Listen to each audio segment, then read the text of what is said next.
Rising Telangana పేరుతోని 2 రోజుల పాటు తెలంగాణ ప్రభుత్వం ఒక గ్లోబల్ సమ్మిట్ని చేస్తుంది. అయితే ఇది గ్లోబల్ సమ్మిటా, దుబారా సమ్మిటా? ఈ చర్చ కూడా తెలంగాణ సమాజంలో జరుగుతుంది. అన్నింటి గురించి మాట్లాడుకుందాం. మాట్లాడుకునే ముందు ఛానల్ని చూస్తున్న ప్రతి ఒక్కరు కూడా ఛానల్ని సబ్స్క్రైబ్ చేసుకోర్రి. తెలంగాణ ప్రభుత్వం ఇవాళ రేపు 2 రోజుల పాటు రైజింగ్ తెలంగాణ అనే పేరు మీద ఒక సమ్మిట్ని నిర్వహిస్తుంది. తెలంగాణలో ఉన్నటువంటి అపార అవకాశాలను ఉపయోగించి తెలంగాణకు పెట్టుబడులను ఆకర్షించడము దీని వెనకాల ఉన్నటువంటి ఉద్దేశం అని చెప్తున్నారు.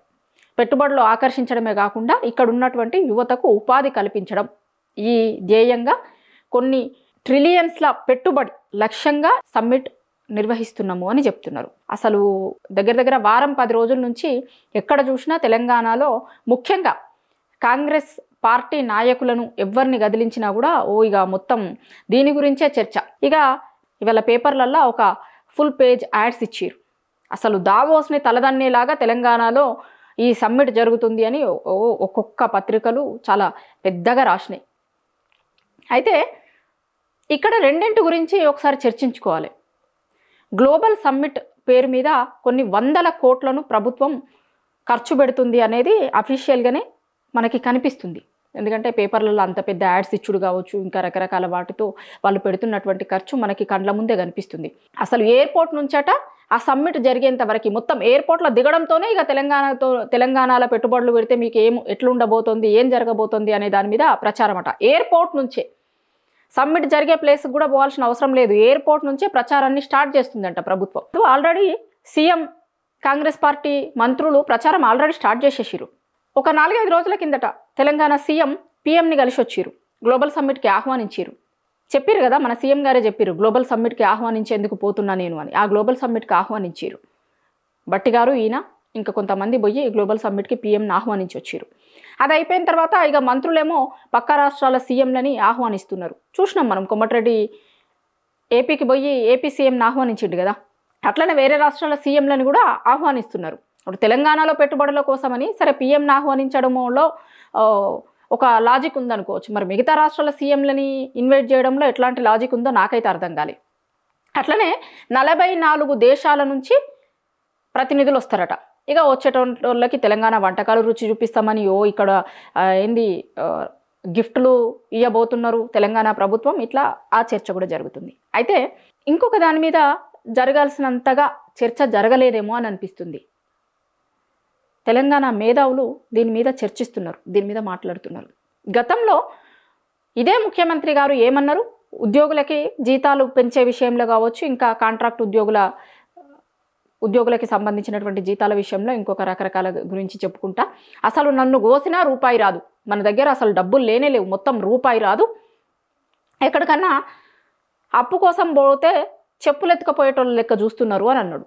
నేను ఏదో లంకె బిందెలు ఉన్నాయి అని వస్తే ఖాళీ కుండలు కనిపిస్తున్నాయి అని అన్నాడు గతంలో.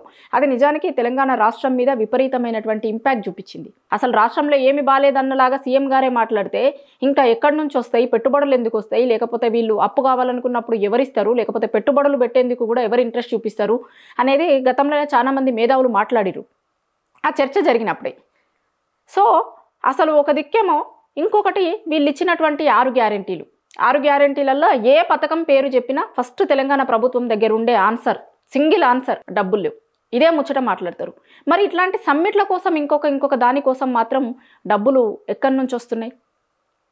ఇప్పుడు పాత పెన్షన్నే కాంగ్రెస్ గవర్నమెంట్ వచ్చినాక కూడా ఇస్తుంది. గతంలో బీఆర్ఎస్ ప్రభుత్వం ఎంతైతే పెన్షన్ ఇస్తుండనో కాంగ్రెస్ ప్రభుత్వం వచ్చిన తర్వాత కూడా అదే పెన్షన్ ఇస్తుంది. పెన్షన్ ఏం పెంచలేదు. ఇంకా షాదీ ముబారక్, తులం బంగారం ఇస్తాము అన్నారు, అది లేదు. రైతు భరోసా పరిస్థితి ఏందో రైతులందరికీ తెలుసు.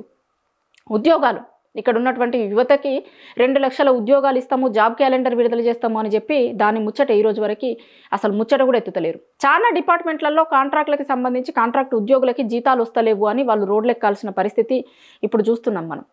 అట్లాంటి పరిస్థితుల మధ్యలో కొన్ని 100 కోట్లను వెచ్చించి గ్లోబల్ సమ్మిట్ మాత్రం చేస్తున్నారు. మరి దీనికి ఉన్నటువంటి పైసలు తెలంగాణ రాష్ట్రంలో తెలంగాణ ప్రజలకు, మీకు ఓట్లేసినటువంటి ప్రజలకు పథకాలు అమలు చేయమన్నప్పుడు మాత్రం డబ్బులు లేవు అనుకుంటూ ఇవాళ సమ్మిట్ల కోసం మాత్రం డబ్బులని ఖర్చు పెడుతుంది తెలంగాణ ప్రభుత్వం అనేది తెలంగాణలో ఉన్నటువంటి మేధావులు మాట్లాడుతున్న మాట. అప్పుడేమో డబ్బులు లేవంటున్నారు, మరి ఇప్పుడు డబ్బులు ఎక్కడి నుంచి వస్తున్నాయి? ఇగో ఇదే ప్రశ్న అడుగుతున్నారు చాలామంది మేధావులు.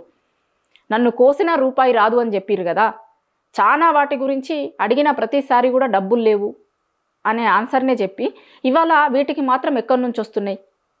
ఇంకొక దిక్కు ప్రచారం ఎట్లా చేసుకుంటారంటే అసలు దావోస్కి దీటుగాట. దావోస్లో ప్రతిసారి జరుగుతాయి కదా ఇట్లాంటివి సమ్మిట్లు, అన్ని రాష్ట్రాలు పోయి అక్కడ పార్టిసిపేట్ చేస్తాయి.